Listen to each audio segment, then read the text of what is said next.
I'd like to approach the whole workshop by tracing how this topic is something which is very close to my heart, because when I came to Raj Yoga 30 years ago, that's a long time, okay, when I don't have white hair yet, okay.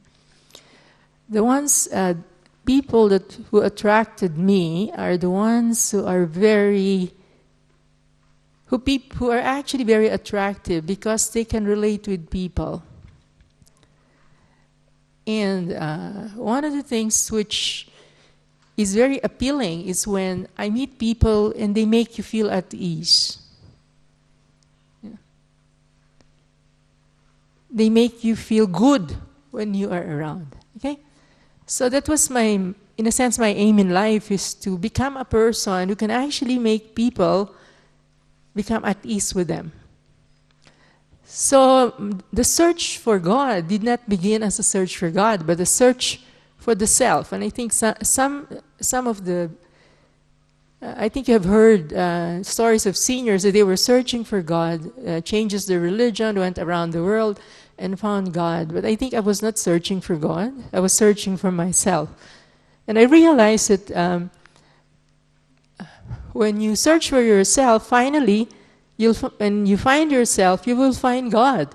And I think it's a very amusing search which begins with the self, and only it becomes fulfilled when you begin to realize who you are and who you really are. So early in life, because many things attracted me about being a good person,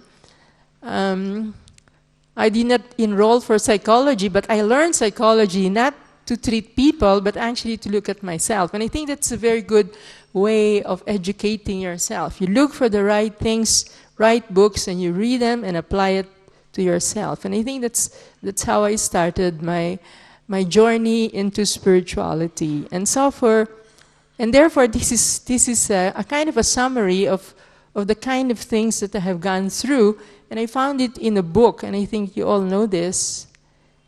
It is actually value education, value ed, which was developed here in Madhuban. It is a whole course on value, and there really have chapters about spirituality and psychology together. You know? And I like this particular chapter called emotional maturity. I'm a kind of a person who looks at tools and then use it for myself to measure how much I have reached my goal. Yeah? Do you do that? You look at an instrument, or you go for a self-assessment, you explore or Google and said, okay, self-esteem. How much have I reached self-esteem? How much emotionally mature I am? And of course, and I read a lot of books, and I think it was my search for my own self when I get to read a lot of books. And one of them is actually the book of David Coleman. I think it's the one who popularized emotional quotient. You know, before we know only intellectual quotient, and then much later, the book became bestseller. Although a lot of authors before him and a lot of psychologists were actually studying how emotion makes people successful. That means emotionally mature people are more successful than the rest.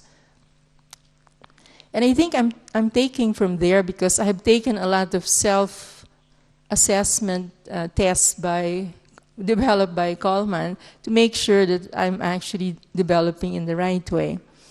Until I found Raj Yoga, I stopped reading those things. Okay.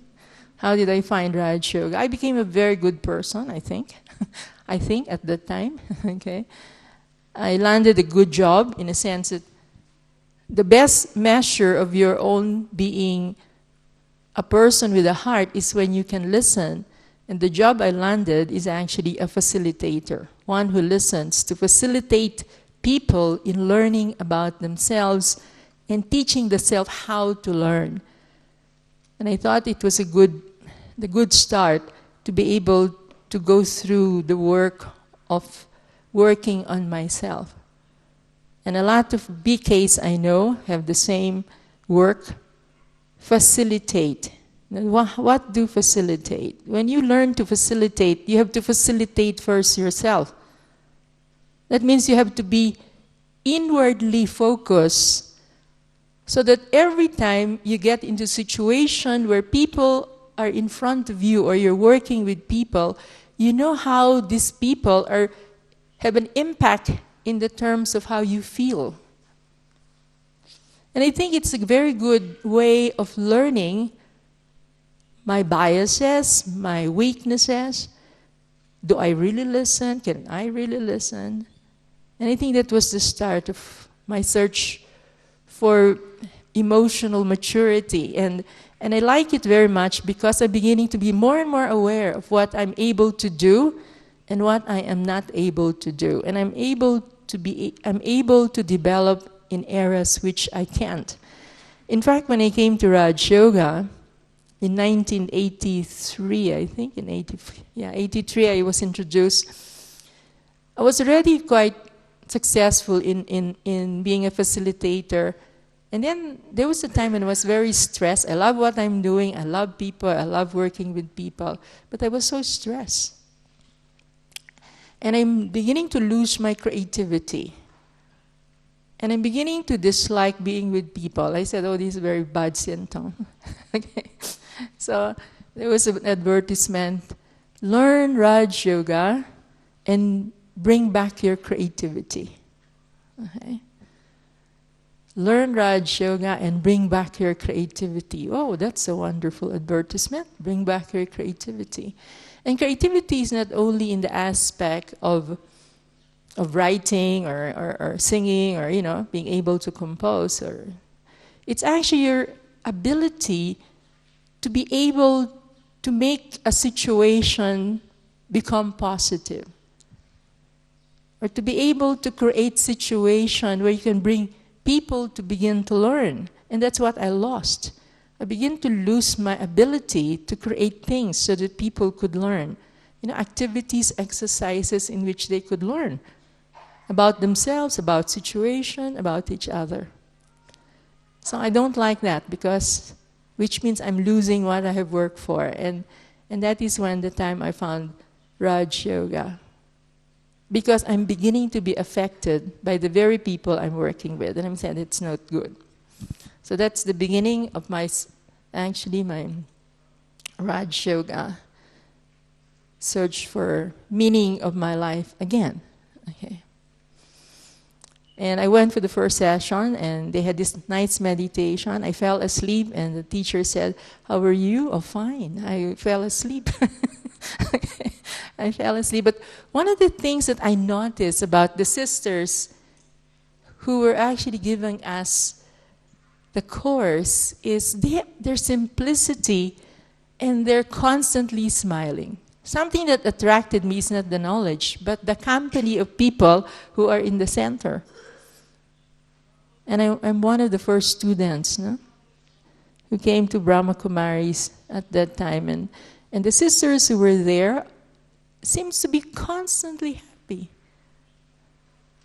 constantly cheerful, and they have all ears to listen to me. And I haven't even asked a question about them. They keep on listening and listening and listening. So every afternoon after office hours, I would come and I enjoy their company, and I'm saying, oh, what is the secret about these people? So I'm sure you also were attracted in the center in the same way, right?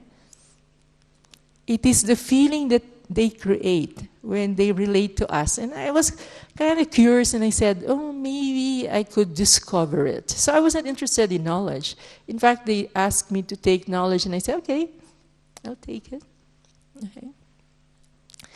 But the thing is, because I wanted their company, I even volunteered to drive them around. And I think that's the key. Baba catches you, when in your weakest or in your strength or weakness. It's because you love a company. So I keep on they keep on inviting me, and I have a car then, so I keep on driving them around to actually introduce them to my colleagues, to people I know. And I think they're, in a sense, Baba is kind of working on me because that is my weakness. I want good company. I want happy people around me. And I think that's very good. And I was kind of asking myself, what makes these people like this? So I began to be interested to take the course, and I love lesson 1. I didn't understand everything, but I love lesson 1. I did not like lesson 2 a bit, because as a Christian, or as a Catholic, I think I have found God. How many of you came from a Catholic religion? Okay. And I'm actually connected with the Jesuits. The Jesuits are very liberal. And I have a friend, Jesuit priest, who comes to my house to say the Mass every Sunday. So God comes to my house. Why should I be looking for him out there? Okay? So Baba did not appeal, but finding this aspect of, I didn't realize there's something about me which is positive. I knew that, but I did not know where it's coming from. And I think that's the very thing about finding Baba. Is actually, there's sometimes you get the solution with yourself, and you wanted to go back and find a solution to your dissolution, to your search for the real you. And I think that's where we could start by just telling you why I'm interested in this particular subject. And I think all of you,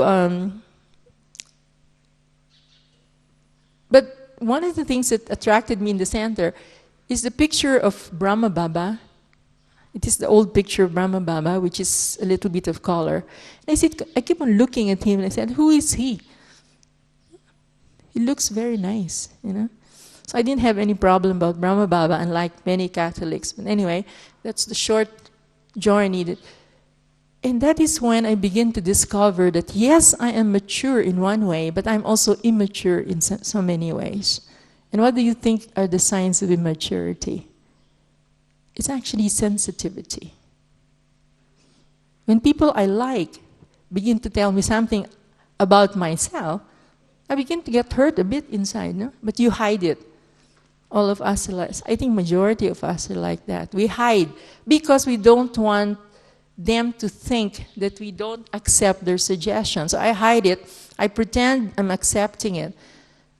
But actually, sensitivity is a sign of immaturity. Externally, I may be very strong, very composed, but internally I have this, why this friend of mine said this about me? And the worst thing is to work with your best friend, and your best friend becomes your boss. How many of you have worked? The other way around is okay, your boss becomes your friend, but when your friend becomes your boss, that is the worst. Why? Why do you think it will be worse? One of your best friend becomes your boss. And then you submit to her all your work, and you get red ink on the edge of your paper trying to correct everything that you have done. So how would you feel that way? Could you still talk to your friend? What happens? What happens? Oh, my friend does not like me every time I see both sides. And therefore, that started my problem with my adjustment in terms of maturity, is to be able to separate my friend from the role that she plays with me. Come to think of it, it actually brought me to Raj Yoga. Okay? Because I wanted to resign, but I said, big thing about me is, I don't want to resign being fired. I want to resign because I have the dignity, and this person would not say, good riddance, I got rid of Backy. Okay?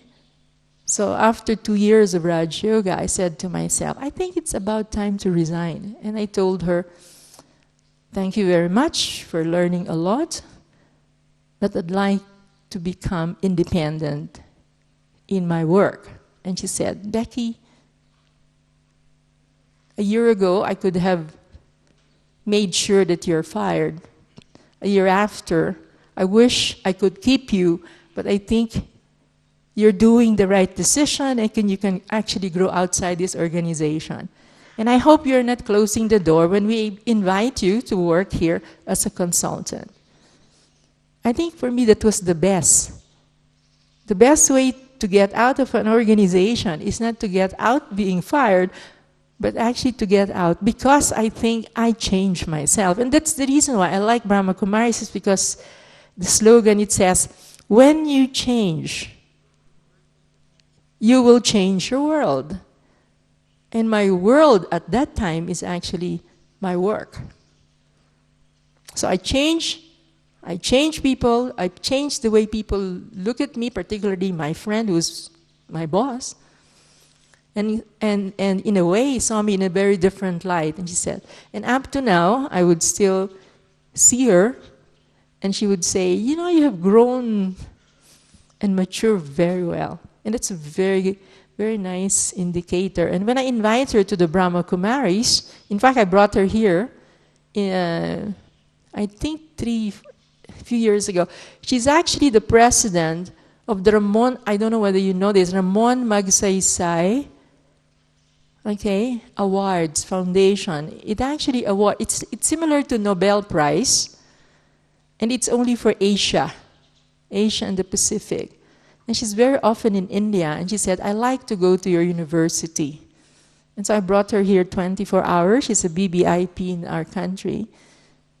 And every time she sees me, you know, can you do this for me? Can you do this for my staff? You know, my former boss, who is now back to my friendship, and now we have become peers. I think it's a very good indicator of how much I have taken in terms of what Baba is actually teaching. So let me start now with my presentation. I just wanted to put a background. I don't want to teach anything. I want to teach it from my own experience. So just to give you a little background, emotional quotient in the Lokik terms. And I think I was just saying, I know this because when you work with organization, you always look for how can a person be effective. It's not all intelligence, right? And what we do as a trainer is find ways of making executives and people who are working in the workplace become more emotionally mature. And I think I learned a lot from there. And so what is emotional intelligence? Well, I'm quoting Daniel Coleman as the aspect of emotional intelligence, but there are many, many other psychologists who work on this. There are 5 aspects of it. Is knowing one's emotions. Self-awareness, recognizing an emotion when it comes. It's also managing emotion, handling emotions in a fashion to build on self-awareness. I learned it quite a lot. Motivating oneself, the ability to channel emotions in the service of a goal. Working for government at that time and trying to work with the bureaucracy and making them more professional and less corrupt is actually gave me a lot of motivation why I wanted to work with executives in government. To make them more human, to make them more, in a sense, righteous, I suppose, you know, less corrupt. Recognizing emotions in others or empathy and the appreciation of differences in people and the sensitivity of others' feelings. This is one way, and if you're like me, a facilitator, you have to constantly be aware what is happening in the other person. Sometimes to the point that even when a person opposes you, you have to also monitor how another person, how that person's anger or reaction is you're handling it internally. I want to actually give you a good example of that. I was actually handling a group of men I was asked to do a kind of a planning session with them, but most of them are men and most of them are lawyers. What would you expect if you have lawyers in a group and a woman is standing in front of them? And some of them are older than me. What do you think will happen? Eh? Clash. They will actually challenge you. They will challenge you. What is this woman doing in front of us? You know? And I don't have white hair then. I'm much younger, maybe with some of them. And I was quite confident in the process, but they would test you in midway. And when I get tested and when I get irritated, I have a very, noticeable change in me physically. My ears turns red. Yeah? So from my neck, it goes here. Okay? So I was very irritated by this lawyer who keeps on asking me a lot of questions. But I said to myself, if I focus on his energy, I'm going to lose the whole group, right? And in my mind, I'm already half paid. 50% was deposited in my bank account, and I have to finish this job. And I don't want to ruin my reputation, because I was very body conscious then, in a way, okay? A little bit, I was already in Guyana, but a little bit of body conscious. I don't want to lose my clients. So I said to myself, how do I deal with this person? So I just said, I like your question. I said, but could we talk about it over lunch? As soon as I made the decision not to argue with him, I offered him to actually discuss in depth what he's asking me. And as soon as I made that, I actually felt my ears is turning cooler. Okay? And the staff behind me was saying, and he says, at least you deal with that particular impact. And when I was talking with him during lunchtime, I really made sure that I talked with him. He said, Becky, I like the way you handle me. He said, what did I do? I said, you could have created an argument, and I could actually have proven you're wrong in his mind. But in my mind, well, I could have proven also you're wrong. And he says, but you dealt with me in a way that you actually respected me. And now I'm eating with you. Okay, so all the participants are wondering what we're talking about. We're just talking about how I remove my red ears and turn it into something cooler. But it's actually a good indication that, yes, when I am aware that another person is affecting me, okay, and I don't want that to happen because I'm going to ruin relationships, then that is an effective way of dealing with another person's emotion. Okay. Do you understand? Okay. And I think I learned that more when Daddy said to me one day, he said, in the Brahma Kumaris, relationships are very important.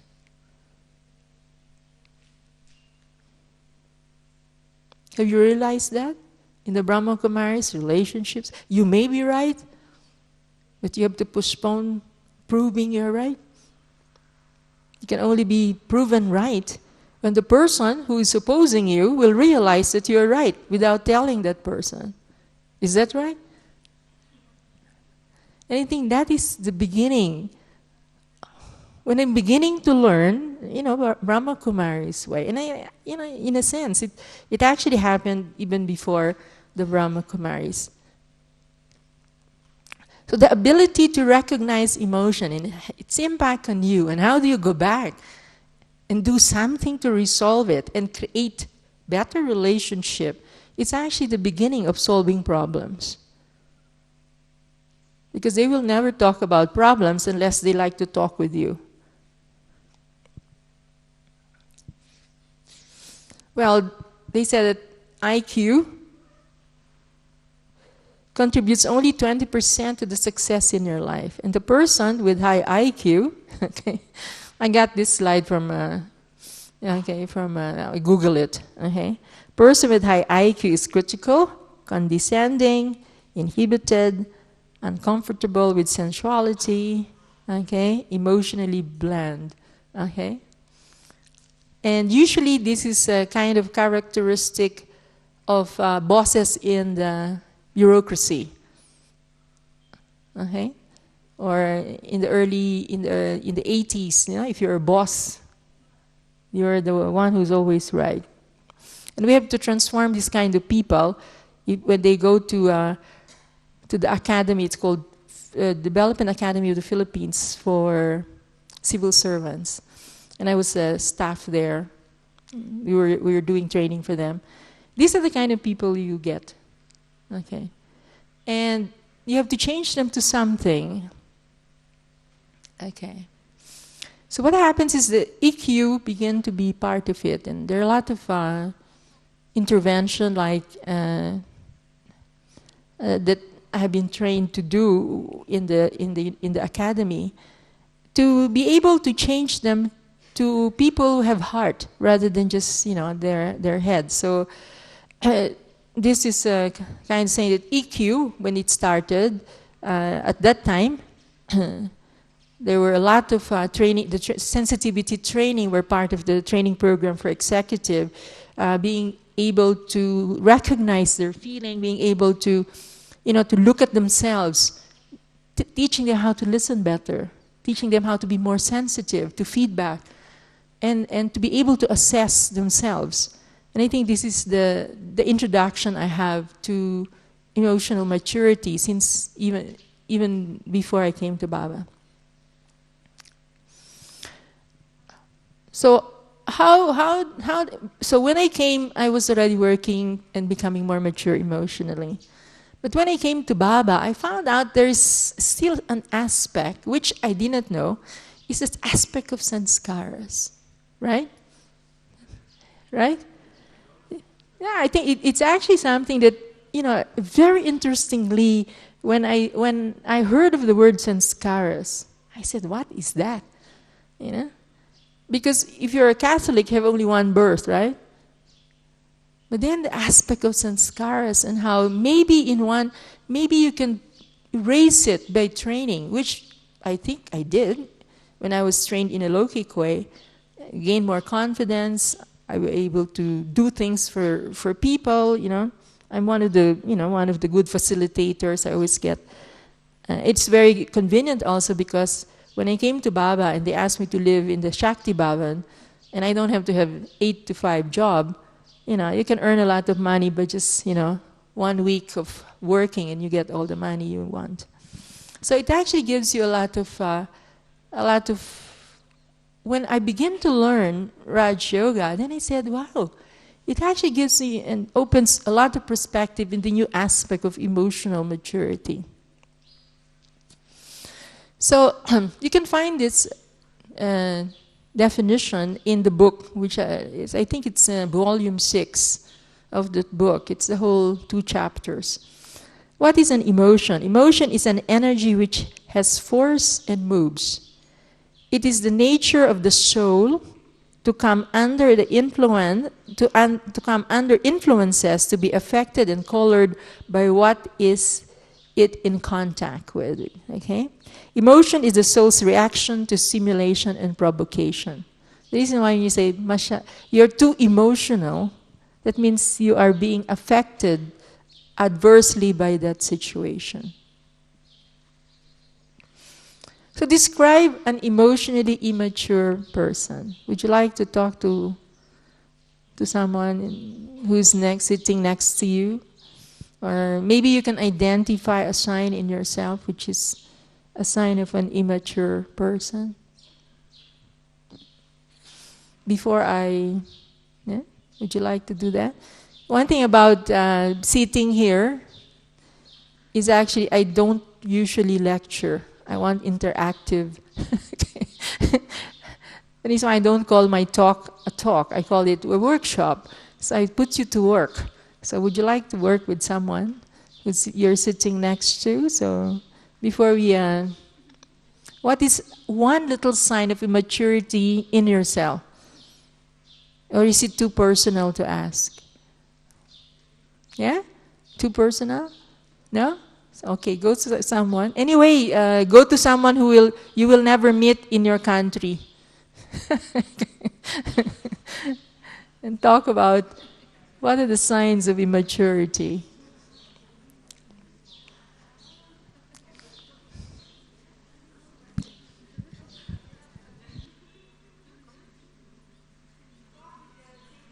So you can have deeper sharing.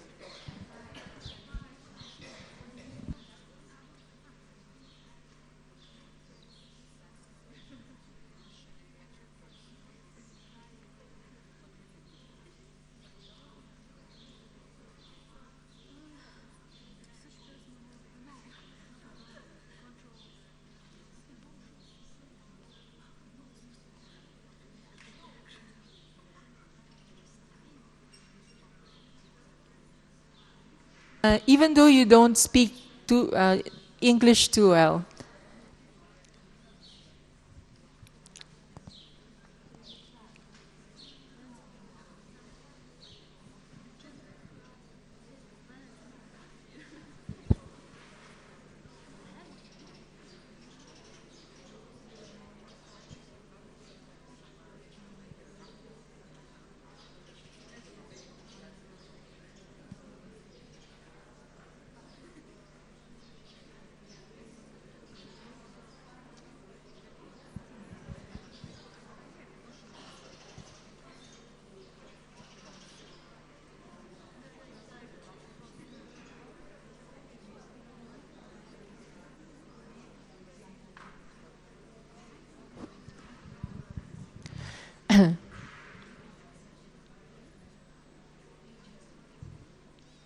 It doesn't have to be big signs, but small signs.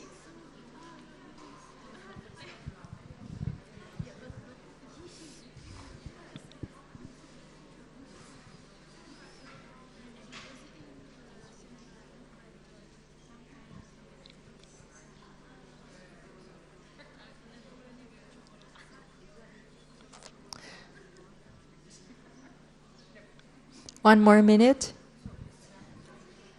And then you can come out to the front and just give me some indicators of immaturity.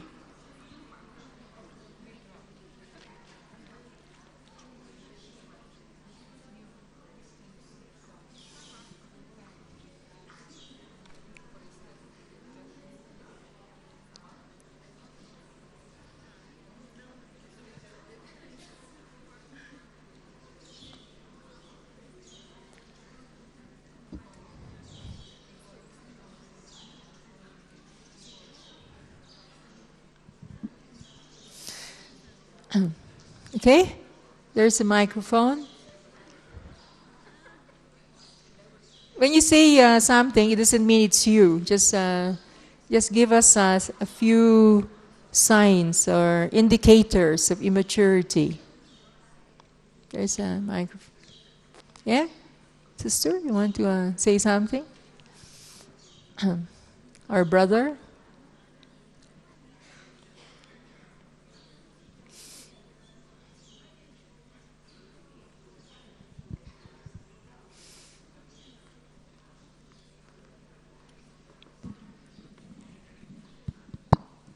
So we discussed that emotionally immature person will easily get emotionally upset.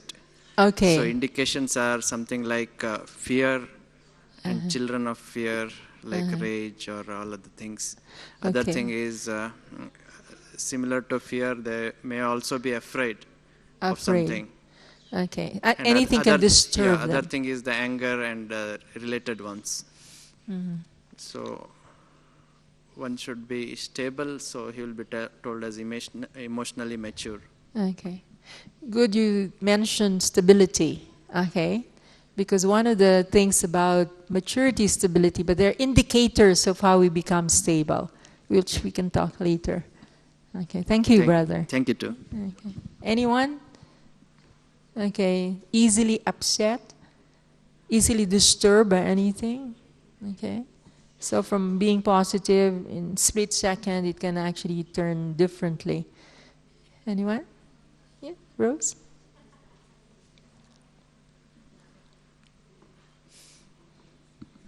Yeah, emotional immaturity are those signs of what we call emotional stability or imbalance. We have several indicators. One is sometimes we withdraw. It's get away from the situation. And then it's also a sign of what we call a defense, so that you won't feel hurt. And then the other one is you keep distance, one thing more, and then the other upset, get easily upset. And restless, you feel restless. And one of the most experiences is what we call the withdrawal stage. I don't like you because I can't understand you. Because there's a big difference between I am stable inside and I am also stable outside. But an emotionally mature person is the one who is irrational. Anyway, Sister Becky will discuss this more. Thank you. Okay.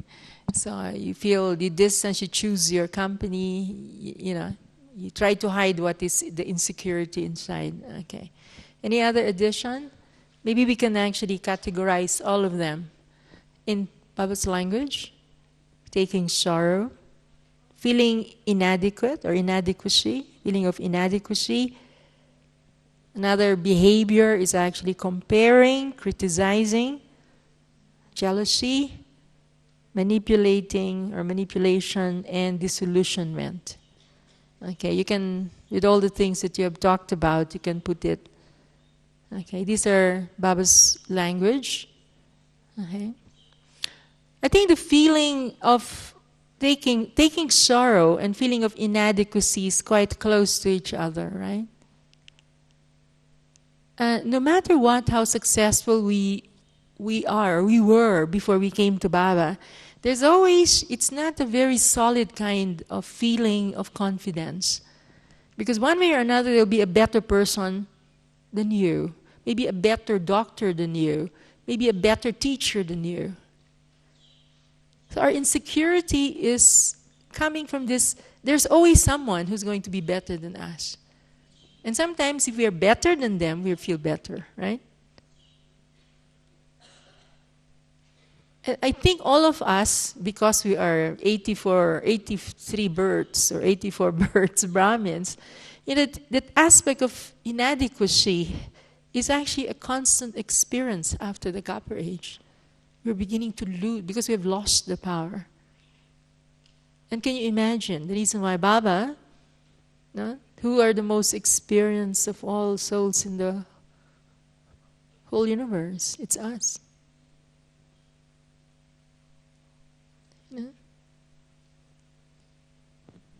The reason why sometimes you say, I should not be disappointed in myself. Anyway, I have 84 birds. 83, and out of that, it's 63 birds. I've been, never had this stability of feeling worthy.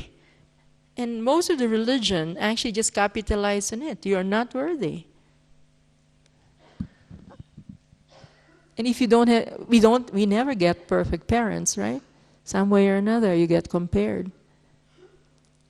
They tell you they are better than you. Or another person is better than you. So the feeling of inadequacy is kind of a permanent aspect in every human being. Some can hide it better than others. But for BKs, we found out you cannot hide. Okay? And so what do we do to hide that inadequacy? We begin to look for somebody who is, less than us so that I could feel good. You criticize, you control things. Okay? Or sometimes manipulation is nothing but getting what you want, and making other people fear. Forcing your way into something, or either by force or by emotional manipulation, making you feel guilty. And certain religions have that impact. Now, when I heard in one of the lecture of the senior, it says, feeling guilty is actually a result of being a devotee. You know? Why should we not feel guilty? What is about the teaching of the Brahma Kumaris we should not feel that guilty feeling could be removed? What is the point of knowledge? So again, it's an aspect that the guilt, the comparison. My problem then is I always compare myself to somebody who's actually better than me. Okay, and sometimes I feel maybe I can't do anything better. And therefore, this is the aspect. And therefore, sometimes to counteract our inadequacy, what do? We get into relationship that fulfills us, the better half that will make me a better person. If you cannot find a partner, what do you get? No, you actually engage in achievements of more money, more possession, more awards, more like this, hiding that, trying to cover up that inadequacy until somebody comes better. And we know also, according to Gyan, that one way or another, if you're hiding it, it will come out one day anyway. Whatever you put on top of it, whatever you put hide it, to go back into our original purity. Something will happen. In that collection of sanskaras, it has to be revealed. And Baba said, sometimes you thought you're a very good Brahmin after 5 or 6 years.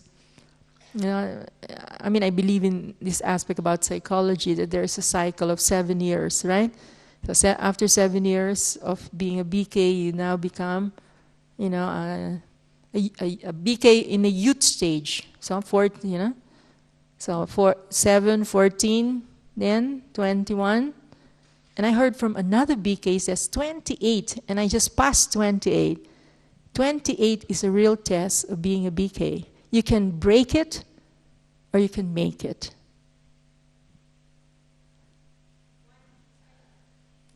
Because the worst thing that would happen to you is when you are about 28. All your self-respect as a BK will be challenged.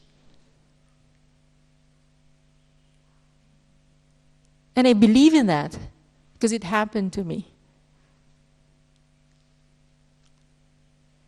And when you begin to face yourself, and you begin to say and stop, you can see your old sanskars of comparison, of blaming yourself, or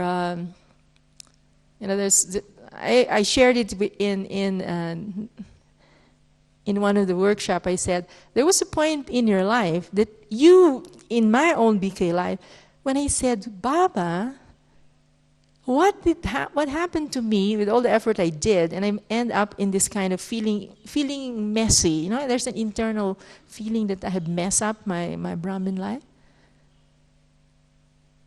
Of course, the daddy wouldn't say, no, you did not. It's just a stage. But before you even reach and hear that, you're already feeling quite bad.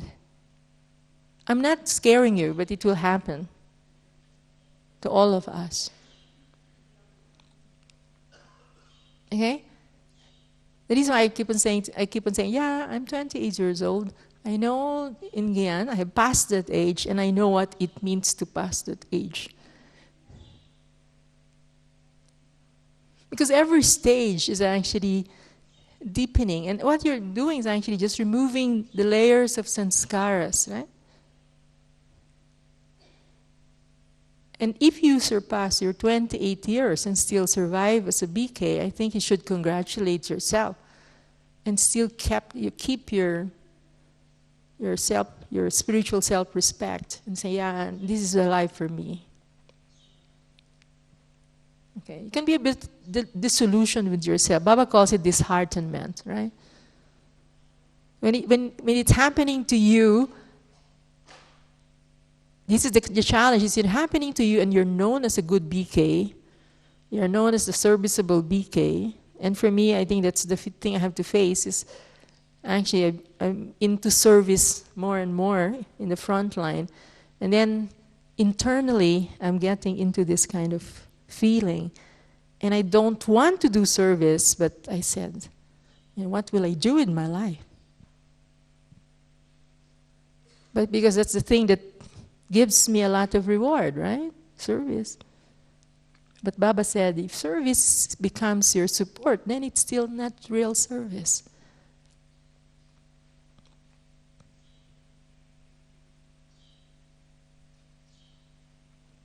Yeah? And that is the time when you have to be very, very honest with yourself. And you need good BK friends, good seniors with whom you could really open your heart and actually give you the right dosage of tough love. You know what tough love? Yeah? They'll tell you exactly what's wrong with you, but they'll not scold you. They'll allow you to face yourself in a real way. Okay. So now describe an emotionally mature soul in the BK language as much as possible, because maybe a mature person in a low-kick sense is not what real maturity or mature emotionally. Now, what qualities do they have? And I think we can actually, who's your favorite daddy? Okay. Do you have anyone who had encounter with one of these daddies that you felt, that this is, really the soul who has won my heart?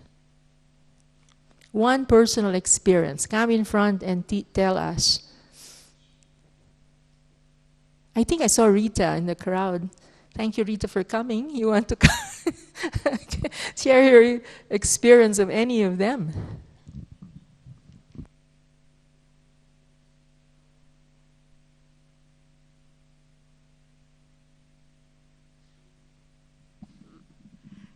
Om Shanti.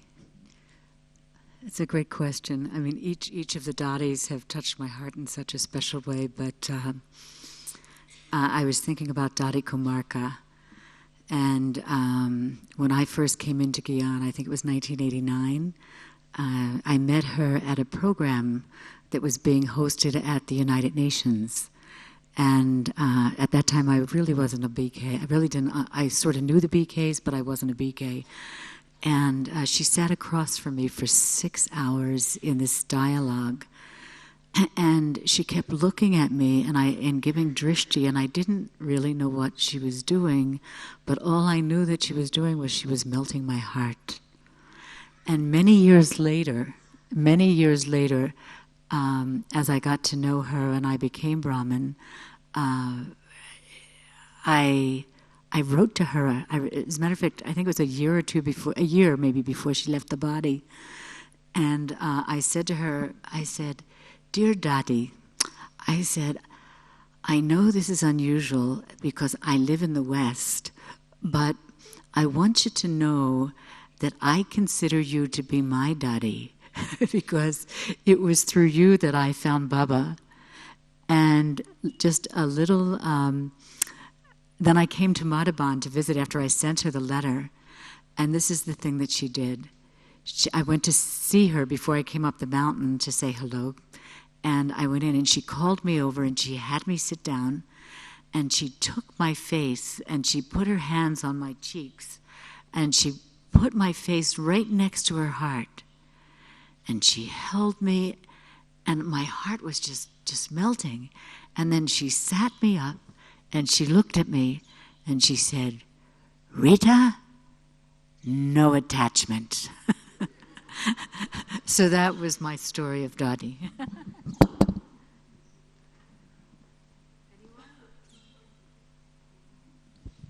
Any daddies? Your favorite daddy? I'm sure you have one, right? A personal one, which actually your outstanding experience. Anyone? All of us do have one. Maybe it's not the daddies that I have on the picture here. Maybe one of the senior teachers who touch your heart. Instrument of Baba to actually make us feel good about what we have found. Anyone? Don't be shy. Come. It's good to talk about this. This is what Daddy was talking about. Memories which we should talk about. Last night the question, what kind of memories we should keep? Oh, Shanti. Like the previous sister says, the old daddies have had something special about them. But, and they've all touched me, but something that really has touched, the daddy that has really touched my heart is Daddy Gulzar. Because I have had connection, because, you know, I've been in Gyan for so long now, ever since I was a young child. And sorry, I used to go to Daddy Gulzar's cottage and in her room, and used to do translation when, you know, foreigners used to come there.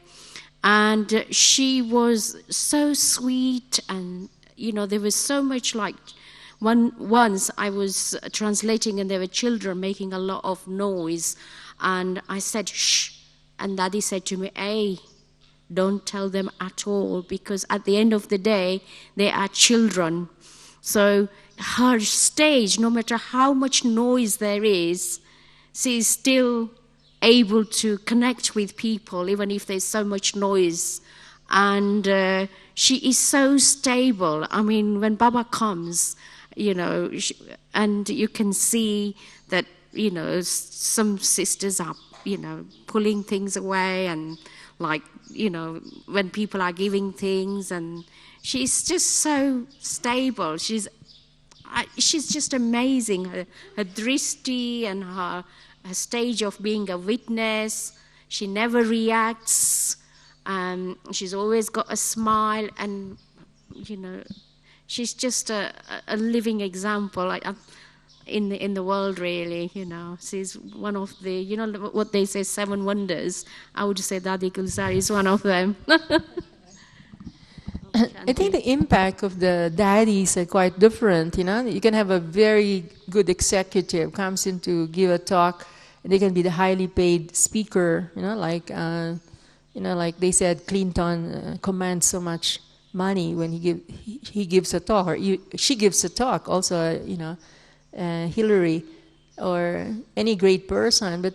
You know, the daddy's impact is quite different, right? It's very personal. And I've seen Daddy Kumar, because she came to the Philippines once, when 89, and she had a public program, and everyone in the public program felt that they have met somebody they have known for a long time. They said, I came here having all of these worries in my mind. As soon as she sat there, and she conducted a short meditation in the beginning, I forgot everything that I was thinking about. You know? And I think this is what we are aiming for, because as the world becomes more and more sorrowful, we don't have too many, you know, we don't have personal encounters trying to listen to them. Our presence, as Baba would say, should be able to remove everything. You know, to remove everything that they are worrying about. Yeah? Victims of disaster, victims of calamities. You cannot give them gyan, but your presence can actually get them out of the sorrow. Right? But this is the impact of the seniors, because they have worked internally, you know, that their energy is constantly flowing, nothing blocks it. And I think that is the condition of being emotionally mature. Nothing blocks the energy from within, the energy of the pure being. You know, and last night was it last night when oh no, it's in class of Daddy when she said, when Brahma Baba never refused anyone who other people would consider not worthy. So I think you should continue to talk about, you know, yes. Share with us an personal experience.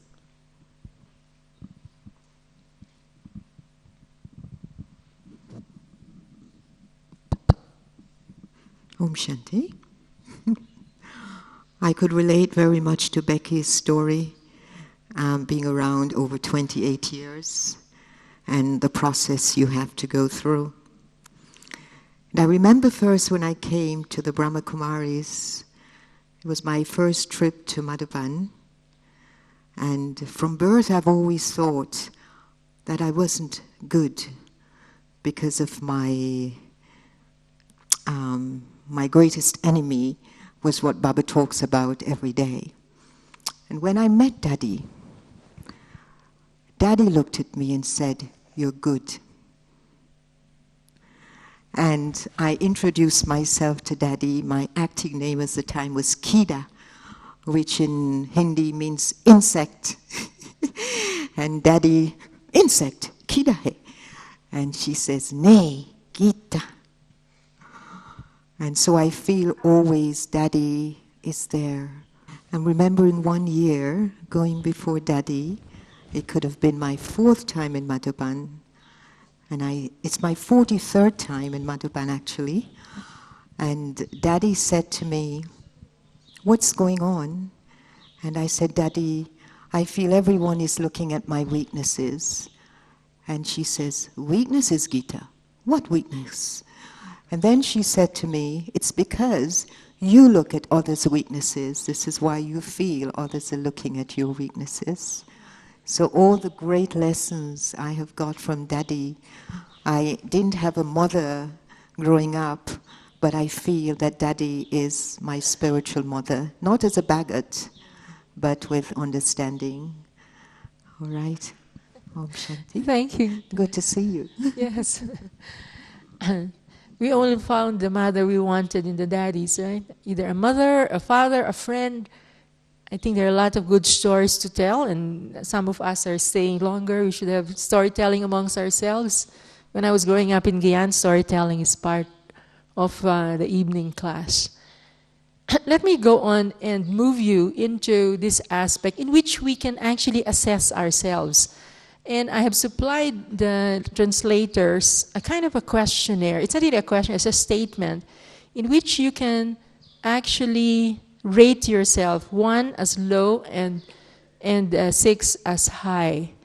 And I like this because I can assess myself and say, what do I need? What still do I need to improve the quality of my own emotional maturity?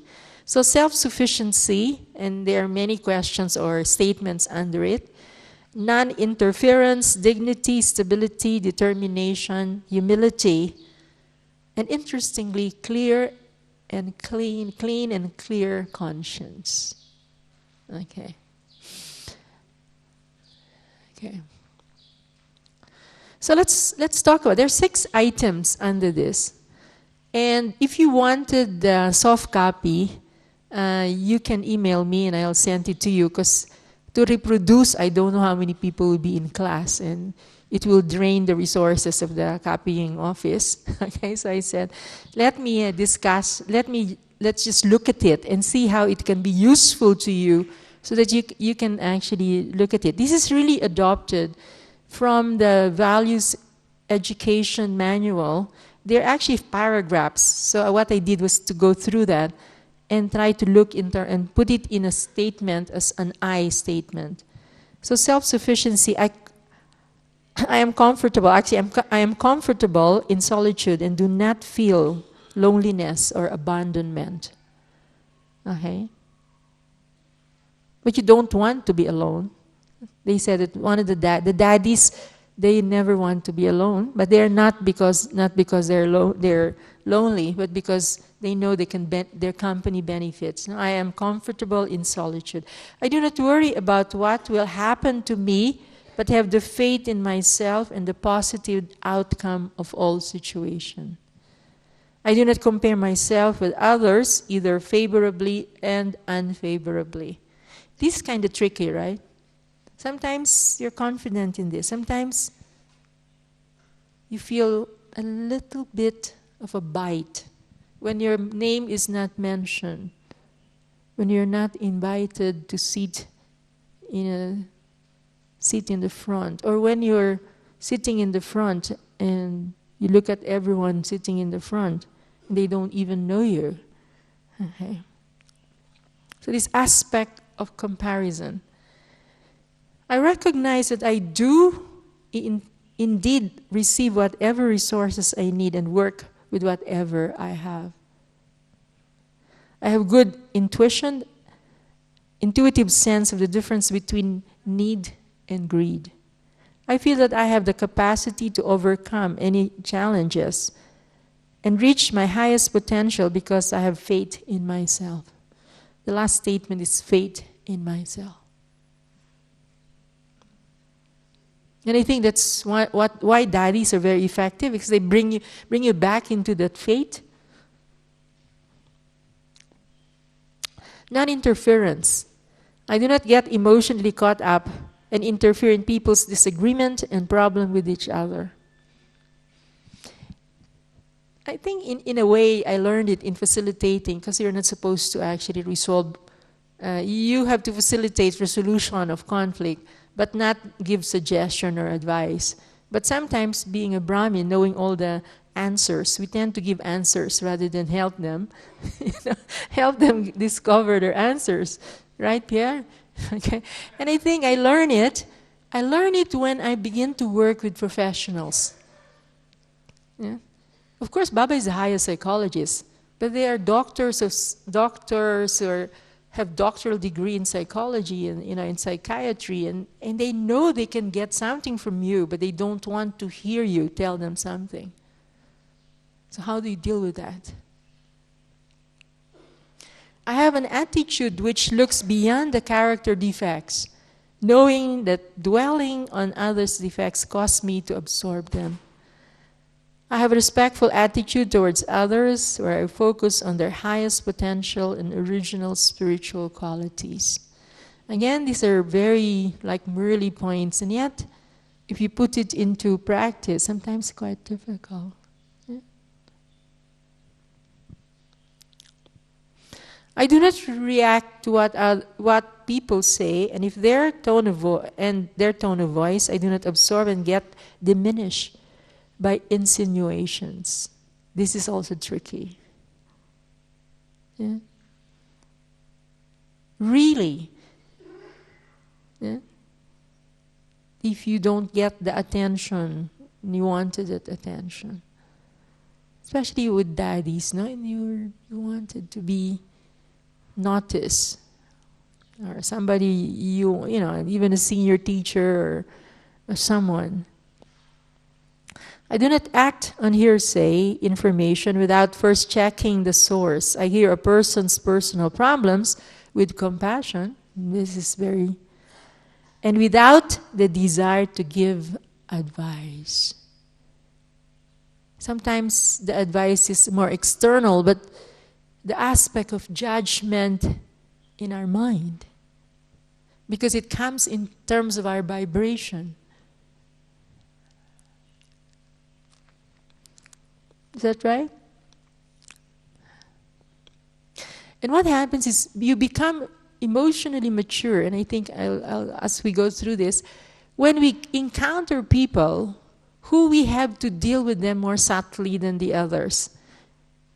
That means to say they know more. They have the intellectual arrogance of their own achievement. And how do you bring them to Baba? It's the aspect of humility, which I think is one of the strengths of a mature soul, emotionally mature soul. Dignity. Dignity is self-respect, where I know my value independently of appreciation and praise. I maintain my self-respect and claim my rights. I am not inclined to demand or beg for what I think I deserve, or owned by society, the family, and the organization I'm working for.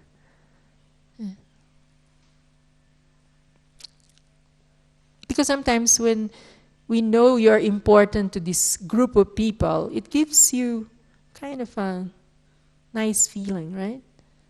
But they also have they will also be entitled to just drop you. I know that I am and remain cheerful and respectful with elders, equal, and seniors. They're actually like Murley points, but really, really, if you look at them, they really mean a lot, because these are not the things that we talk with low-kick people when we talk about emotional maturity. This is really working in the depths of our sanskara, what we have gone through, the cycle of time. I do not eye what others have in their bags, cupboard, rooms, or offices. Or even I am booked in Raj Rishis. I used to be booked in Vishnupuri, and now I came late, so I have to share my room with 10 other people. And I'm supposed to be a center coordinator, You lose that. Not because of anything, but I think it's a challenge. It's a challenge to us. How, as I said, whether you get what you think you deserve and you don't get it, how will it test your stability? I have a good understanding of the ways of the world and the ways of people. Sometimes I feel, that when people come to Raj Yoga quite early, they forget that what is normal outside is not normal about, with us, but we should understand that was the predominant norm. And I have to know that, and I don't have to be disturbed by it or try to correct people in that sense. I mean, daddies grew up very protected, but how come when they meet VIPs and they meet people who are actually have very high position, they give them so much respect that they will never be able, they never complain about how they are treated, They never studied, etiquette or diplomacy. But diplomacy and tact comes naturally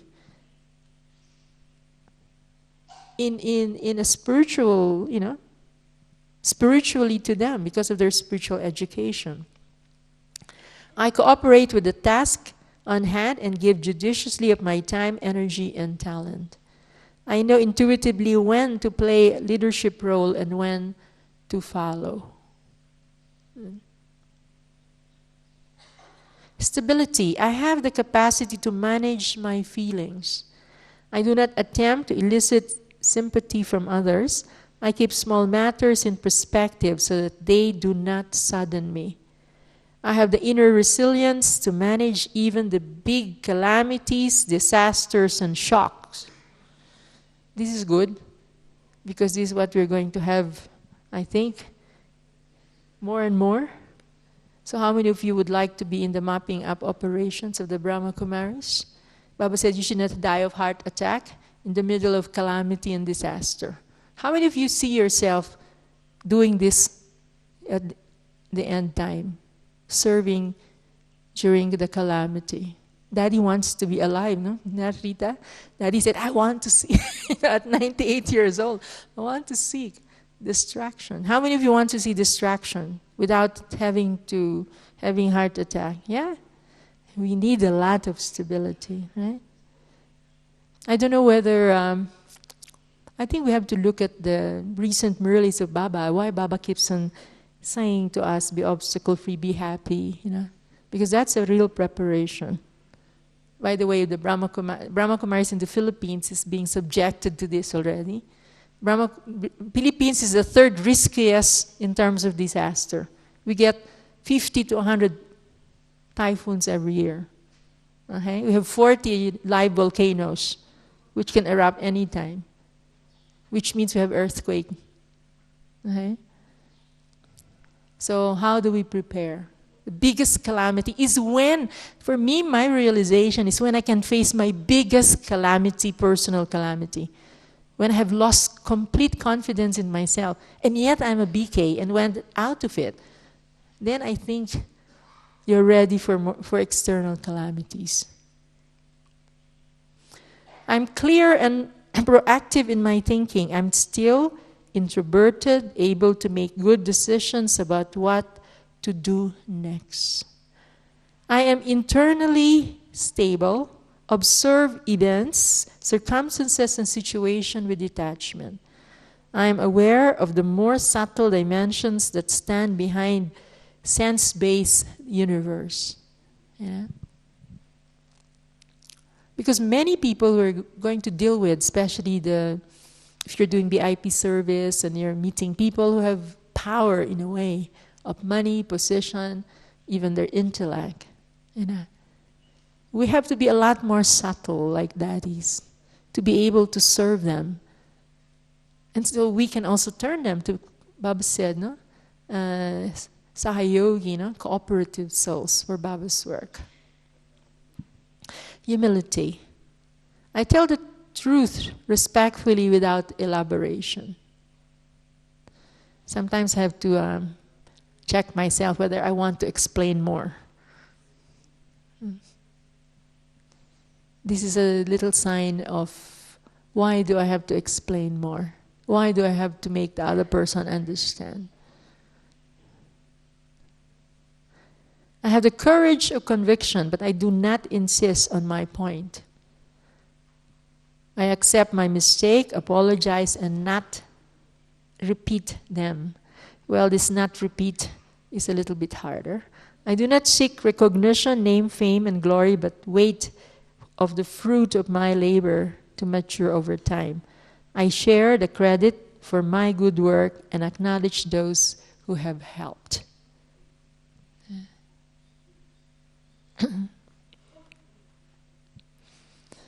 In daddies would say, "Oh, Baba did it all," you know, right?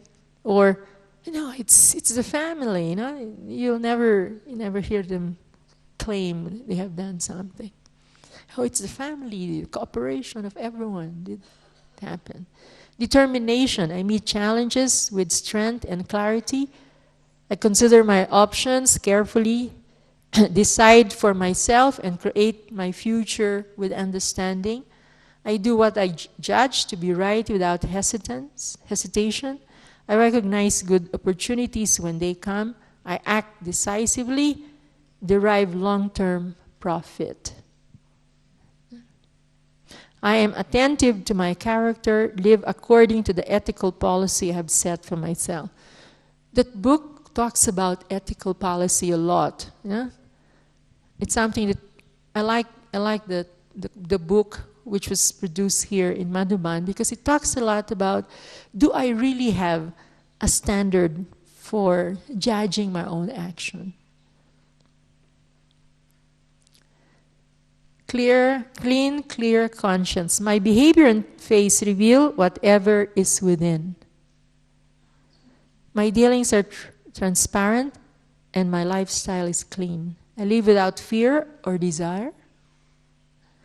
I am honest and do not lie or manipulate.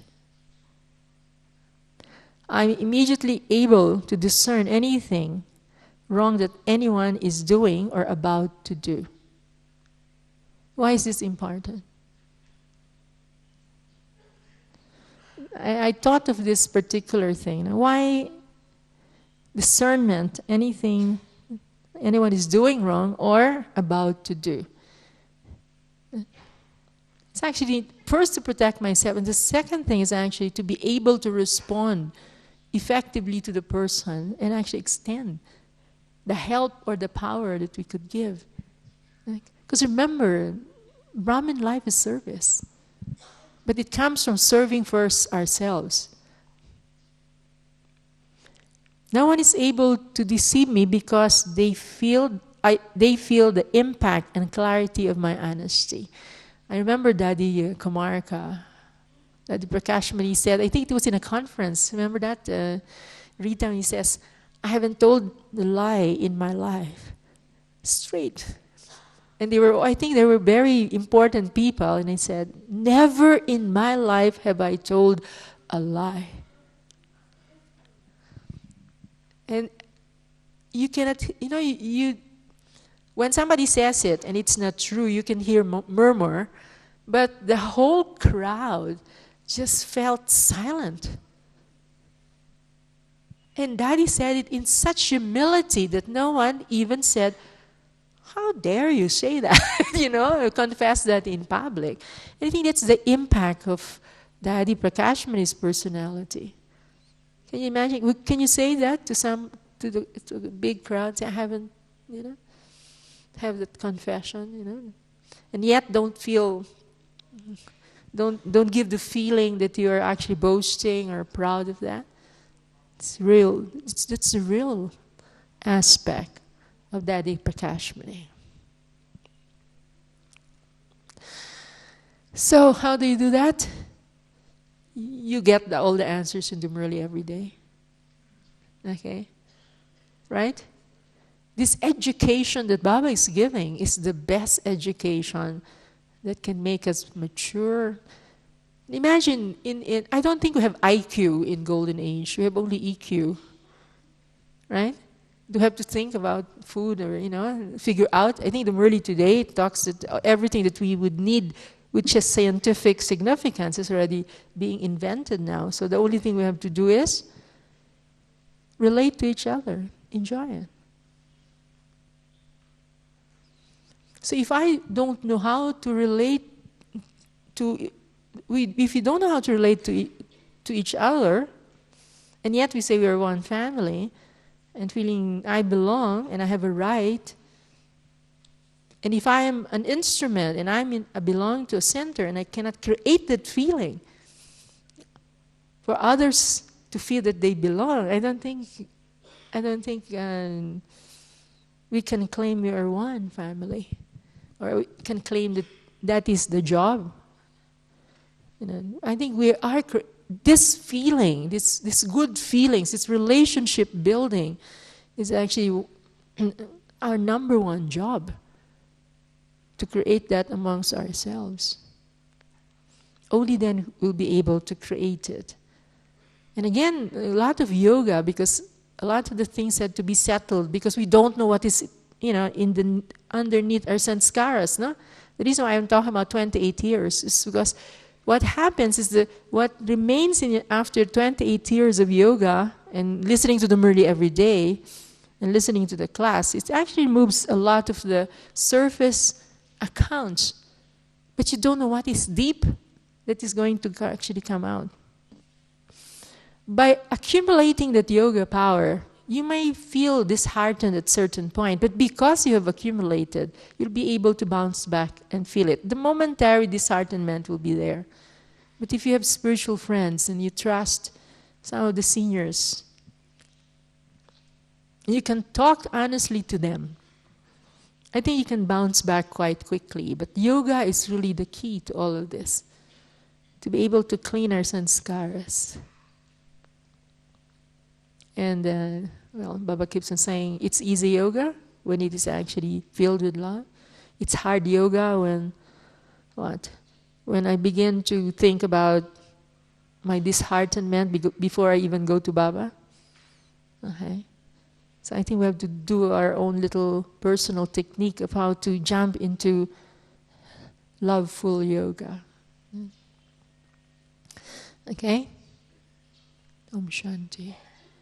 So if you want the soft copy of the questionnaire, okay, and I always keep it in one of my notebooks and try to see. And every day sometimes when I look at it and find out what I have, because it's good to have some patterns. Okay, some things you can actually measure yourself up. So any question, any reaction, anything? Now you can email me manila.nco@gmail.com. So manila.nco@gmail.com. So if you email me, I will send you the soft copy. I think I have sent it to some of the translators. So I know the Brazil translator have asked me for the soft copy. So you can ask it from your translators. Huh? Manila is MANILA. Manila.nco. National Coordinating Office, NCO, gmail.com. So if I wanted to give you one each, but I think as soon as you get it, look at it, then score yourself. Then tell yourself, after a while, I'll score again myself. No? After 3 months, I'll see if my score improves. Okay? Actually, I did some interpretation of the scores, but I did not include it there because I was just experimenting on. You need a statistician to actually do the weights, and I'm not into statistics, so I'm asking someone to validate my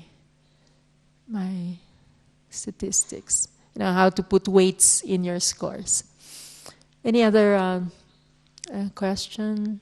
I hope it was helpful. I love this way of looking my own development as a BK. I think it's really, really our ability to become, emotionally mature that really is the measure of our growth as BKs.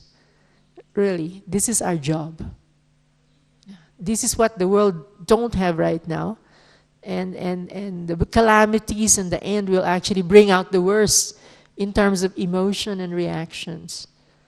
And I think it's good to be grounded in this aspect of our Brahmin life. Okay, so we can take a few minutes of meditation. Rather, you can have music, and maybe you can have a few thoughts for us to think about. We have 5 minutes.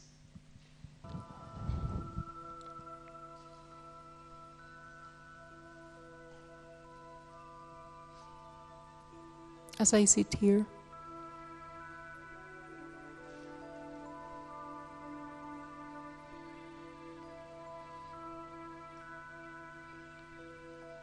I look at myself and my journey to my authentic self.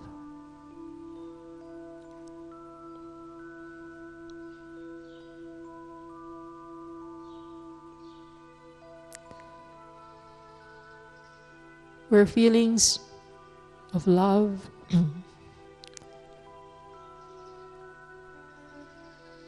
acceptance, peace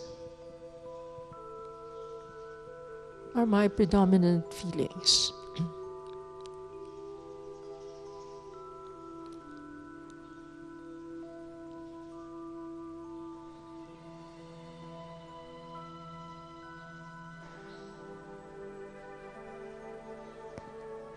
I can only give compassion, mercy, love, understanding when I have experienced those feelings with Baba.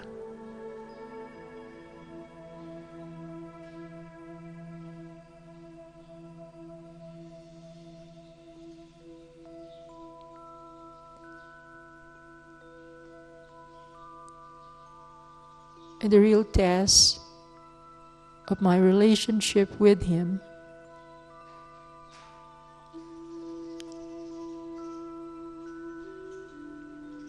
the measure of that love I have received, the mercy I have experienced, is to translate those feelings in different ways. First, to my immediate Brahmin family.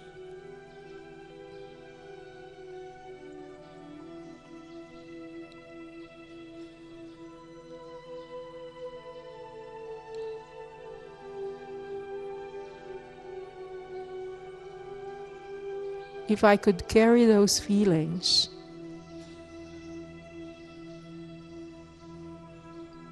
and share those subtle, beautiful, accepting feelings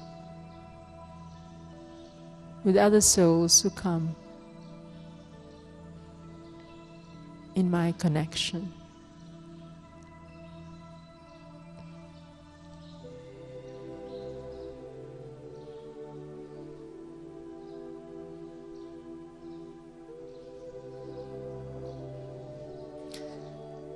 Sometimes we wonder how to make sure that no one complains that we did not tell them that God has come.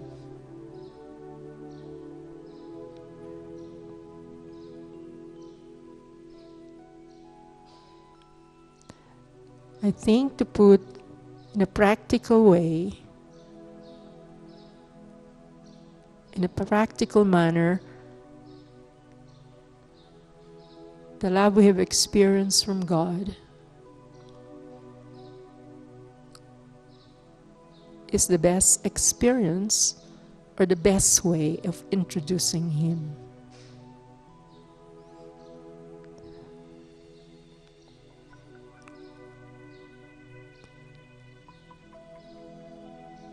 To share the purest spiritual love we have experienced from God and His instruments.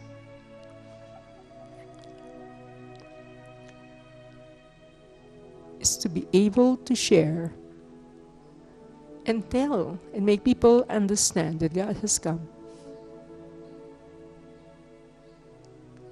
Om Shanti.